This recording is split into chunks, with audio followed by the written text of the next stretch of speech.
Yeah, we back, baby. Different setup, same spot. Where we at? Live from the trenches. Let's do it, y'all.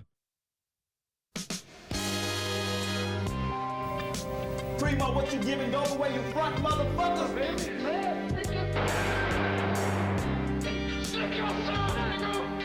Check 1 2, check 1 2. This is your host with the most, live from the West Coast, Professor Trench, and we back again. Once again, this is Trench Talk Podcast, everybody. So it's been a long time.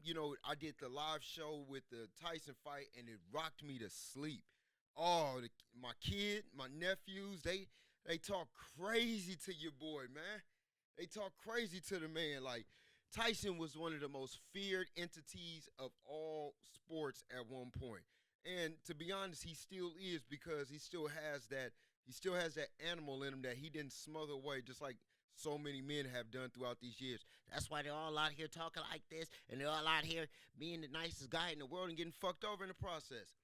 But a lot has been going on since we've been doing the trenches. Now that I'm back, we doing shows on a regular. Get ready for live shows. And when I get off work, I'm coming through doing shows. I'm gonna do a live show, or I'm gonna film a show at one of my family events on the 21st of December. So that's gonna be the Christmas episode. Thanksgiving was off the chain. Shout out to my whole family. Um, but let's go ahead and let's talk about what's really going on. Everybody's on Trump. You got a lot of people who don't know politics. You got a lot of people that do know politics, but everybody's going in on Trump. Everybody got something to say. So let's go ahead and talk about it. Trump beat Kamala by like a rookie fighter fighting a championship UFC fighter. It was messed up, and you got to blame the Democratic Party as a whole, not just Kamala. Kamala raised a lot of money, and just she didn't have enough time to set up shop and put her mash down and be the first female black president. But also, I feel like everybody felt like they got rocked to sleep with Obama, because all of us black people who voted for him, I'm one of the few ones that could admit that I was talking crazy both times he won. I'm talking about, just, if you didn't get a chance to be that black empowerment that you seen on TV, or that kind of got smothered away with the Black Lives Matter movement, then you'll never see it again. I'm here to say it. Most black empowered motherfuckers is telling people to kiss their ass and moving on. They're not looking to be the face or the brand of any type of movement. So with that being said, Trump won. Nobody knows what to expect, and I'm here for it. All 4 years that Trump ran for office, it was one of the funniest things ever. He was talking crazy to other countries. Um, he wasn't backing down, and basically what old America was about, that bravado that ladies love, the gracefulness that men loved about women, and all the chaos that kind of came, is all because there is no ethics or values within America right now. America is a single motherfucker that thinks they can go to every club every night and it just is all good. When really, you belong over here, sit your ass over here, and chill out. Now, Sleepy Joe made it to where Kamala would never win. I'm going to be honest, I think it might be another 15 or 16 years before Democrats actually ever touch office, the presidential office again. It was bad. It was bad to the average mind. All the Democrats are doing are literally fulfilling people's emotional wishes, and instead of dealing with the cold hard facts. Joe Biden did horrible with the Afghanistan removal. I mean, with the people moving out of Afghanistan. He lost the people who were the military veterans. Like, and shout out to all the military veterans. Thank you for your services. But man, anybody who really knows how America operates know that that was all bad. And then what comes next? The money. The money was being given out by Trump. You have anybody who was 18 at the time when Trump got in office, they just know that in their entrance into adulthood, they were seeing more money than they saw. Most of us who were working two jobs, and those checks weren't covering I mean, those unemployment, even the stimuluses weren't covering the actual lifestyle. So I knew a lot of people who went into debt, and anybody who thinks that they was running up a bag, man, for real though, there was just an unrealistic view for your contribution in keeping this well-oiled machine running. Now, I see that Sleepy Joe just decided to go ahead and let his son get pardoned, which no dad is going to let their kid get thrown into the flames. I mean, most fuck ups don't get to they don't really see the consequences of their actions almost until God comes for them. And there's nothing you can do when God comes for you to give you your wake up call. The most merciful thing he can do is, in all actuality, just not let it happen in front of people. But Hunter Biden was, I guess he was allegedly smoking crack and snorting blow all in the White House lawn. Um, he had there's been all type of stuff, and then you could look at him. I wouldn't hang out with Hunter Biden. I wouldn't hang out with Joe Biden. I wouldn't hang out with none of these motherfuckers. But to be honest, if I could see myself, if you could see yourself at the end of a 12 pack standing in the parking lot of your job, and if there's one boss that you would really sit there and drink with and kind of wouldn't give a fuck to talk about, if you're a man that kind of has those chauvinist ways and you talk that old 1950 shit about that men just talk just for the sake of talking. Let's get that clear. Men talk that for the sake of talking. We love women. We don't want women to shut up. Otherwise, we wouldn't know what to say to y'all, and we wouldn't be able to have the relationships with y'all that we have.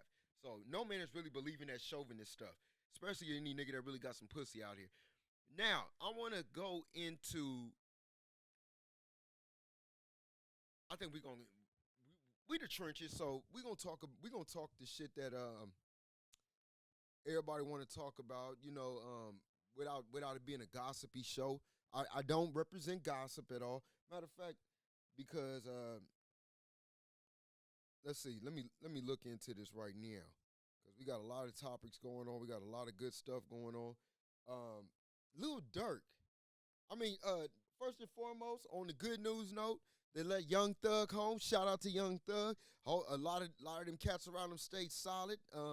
All the cats who folded, you're not gonna see no money on your books, nigga. You done did all that telling, and now you about to go to jail. And this nigga got out, and so to Young Thug, I just have to say this: niggas is haters, man. Don't just stick to working, man.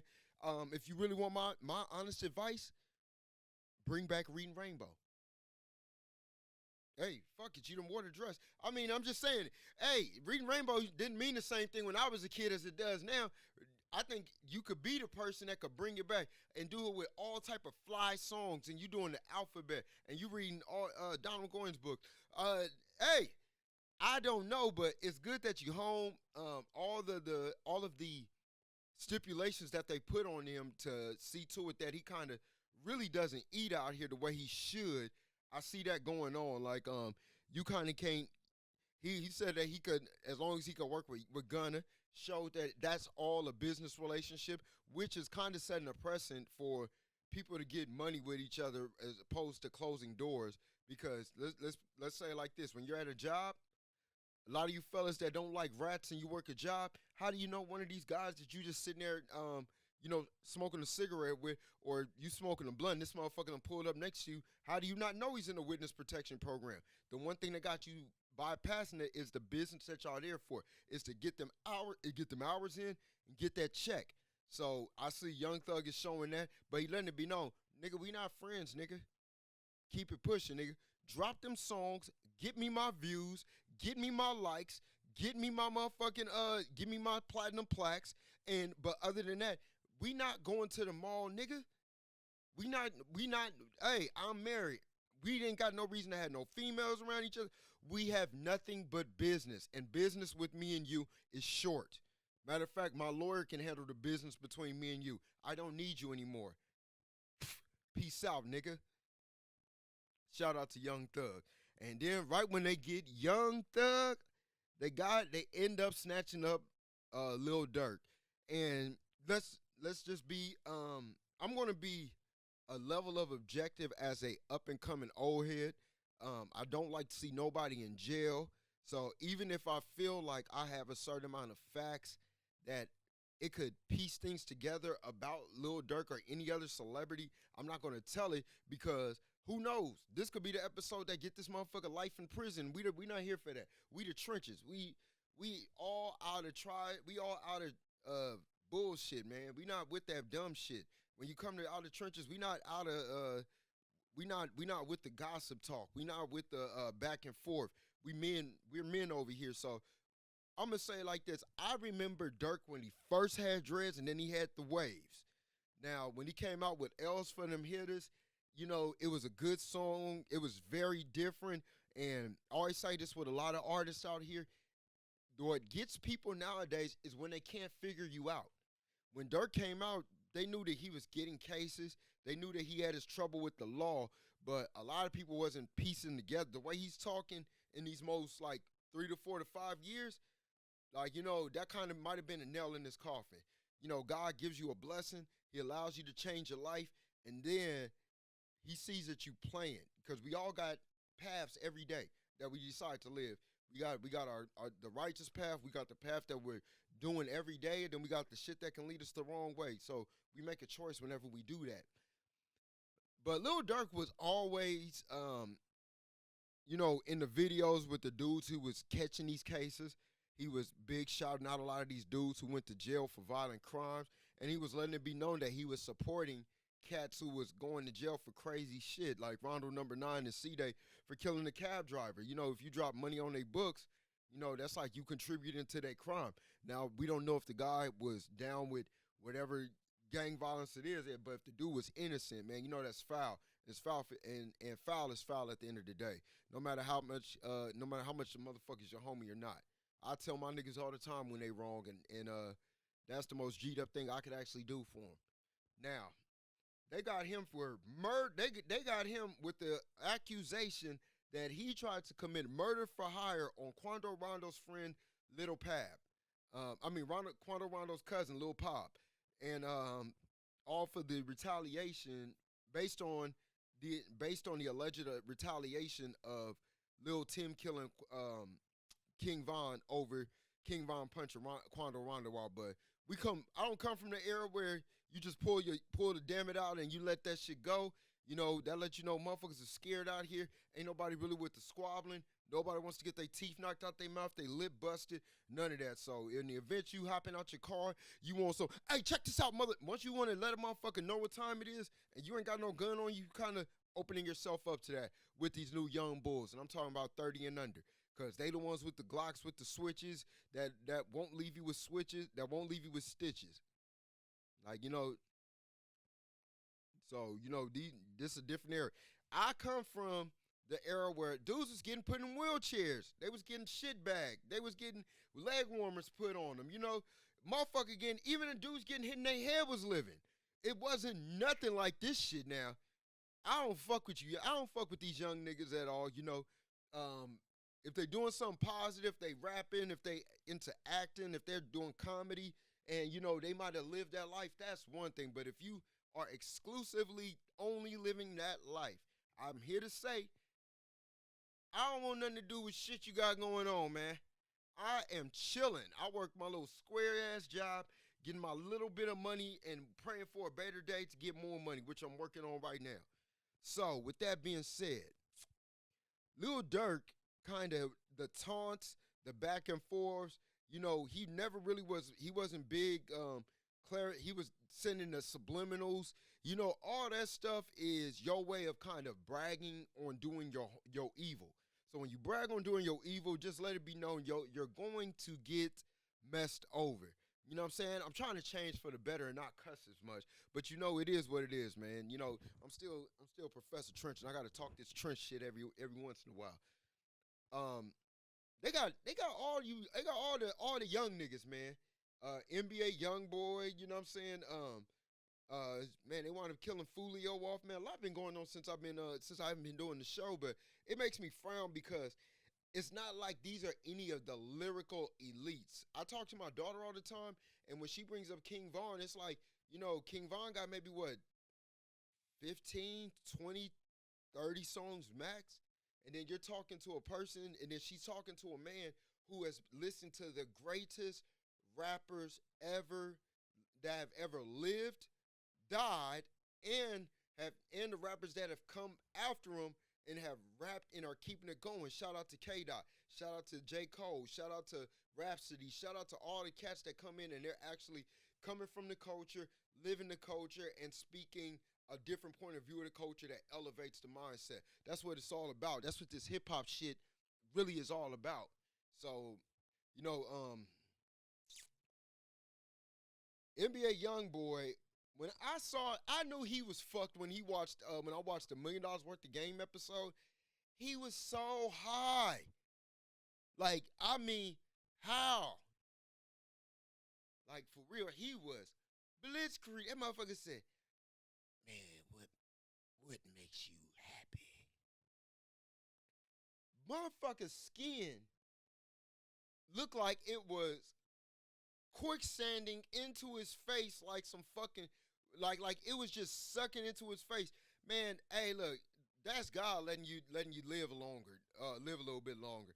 Cause them bullshit over-the-counter drugs, look, in the 90s, the 2000s, you know, the most rabid drugs that had motherfuckers amped up, tripping and on one was PCP, crack cocaine, shit. Damn, that was kind of it. And malt liquor and fucking in the old, and I mean from personal experience, Old English 800 will have you fucking tripping. The nicest person. I'm a cool ass nigga, chill nigga. Off that Old English, I have some of the wickedest thoughts and the worst shit to say known to man, and I'm ready to deal with whatever. So, and I think about all the dumb shit I ever got into was when I used to drink, when I kind of used to only drink or smoked a little weed and drunk like cheap beer. So that's crazy to say, crazy to think about it, but you know, don't drink cheap beer. Don't drink that Old English 800. We need to ban that shit. And like they banning fucking Newports, you know. Now,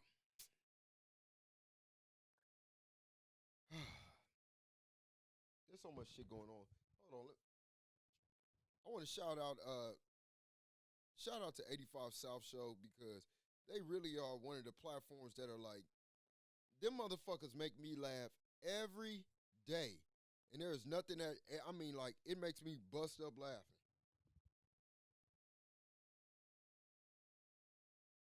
Okay.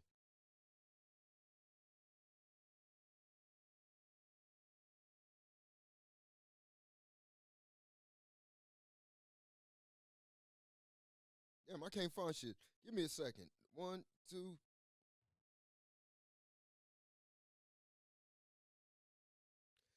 Now, we about to go in. I really am a product of the dog pound. Like, if you were born in the 80s, 84, 83, no, if you was born in the 80s, I'm not talking about you was already an adult. I'm talking about Snoop might have been your first ever rap album you've ever heard. Snoop, 100% is that nigga to me. When it comes to this dude is, if he's not a billionaire, he's on the way to it. Like, but the Dog Pound is one of the greatest rap eras that needs to be studied. Daz, Corrupt, Snoop, Superfly, Trady, Goldie Loc. Now I'm saying, like, I'm talking about the entire Dog Pound. Like, Cocaine.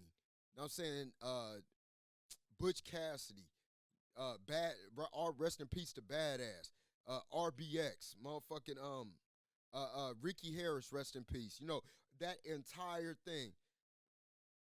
And this gets to a point. Snoop is he taught a lot of young niggas how to just stay fly. You know, all of us who smoked weed, a lot of us took after his style of smoking, where, you know, it's fly player music. It's, you know, you got to be with somebody cool that you vibing with when you smoke. It's fuck these bitches. Don't give a bitch nothing. Bitches ain't shit but hoes and tricks, as far as bad women that could come into your life and pretty much cause separation. That's kind of what we learned from the dog pound. Those of us with our heads screwed on tight. Now, this fat motherfucker named Billy Blunts, some fat motherfucker talking about, I can't put my cup there. And this nigga said, asking a bunch of motherfuckers who paid to watch him perform, you got a problem with my weight. I paid for you to perform. No! That nigga gonna say, Snoop Dogg, get off my dick. Shut the fuck up, you fat fuck. The fuck is wrong with you? I don't understand how you niggas could disrespect what came before you. Nobody was just, I'm gonna be real. In our era, nobody disrespected Grandmaster Melly Mel. It took a young motherfucker who didn't know no better to disrespect Grandmaster Melly Mel. The only person who went back and forth with him for the most part was Eminem. And Eminem respects all the greats. Billy Fats use a fat on stage, oxygen tank, smoking blunts at the same time, makes you the fattest, stupidest motherfucker on the planet. I tried my best to hold it in, but I can't hold it in when it's an idiot like that. What you talking crazy for? What you, hey, Snoop, give a fuck. He said, hey, listen, nephew, you over here, man, you smoking blunts, you drinking, I don't know if you drinking liquor or drinking lean, but either way, you fucking yourself up. Get yourself in the gym and get yourself right. You don't want to hear no criticism? Fat motherfucker, don't make a song talking about, I can't keep my cup down. Nigga, you wasted everybody's time in that room. You waste everybody's time in them auditoriums, on that stage.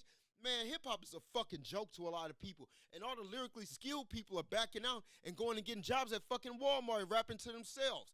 Because that's the only way a lot of that shit getting appreciated. Fuck! Hey, look, as an up-and-coming old head, I'm not going for it. We changing the trenches now, man. I used to talk real nice and kind and cool and you know, really trying to be an understanding, more upscale man. No, let's get ignorant around this motherfucker, man. We got cats that's trying to talk about our team, call motherfuckers broke, all that shit. Hey, guess what? This is Outta Trynches, nigga. Suck my dick. Guess what? And that's on behalf of not just me, M-Rock, Doughboy, we Outta Trynches. We out here getting to this paper. We gonna get more paper. We gonna make bigger moves. Fuck you and fuck your fucking criticism. Bitch, Trynches, nigga.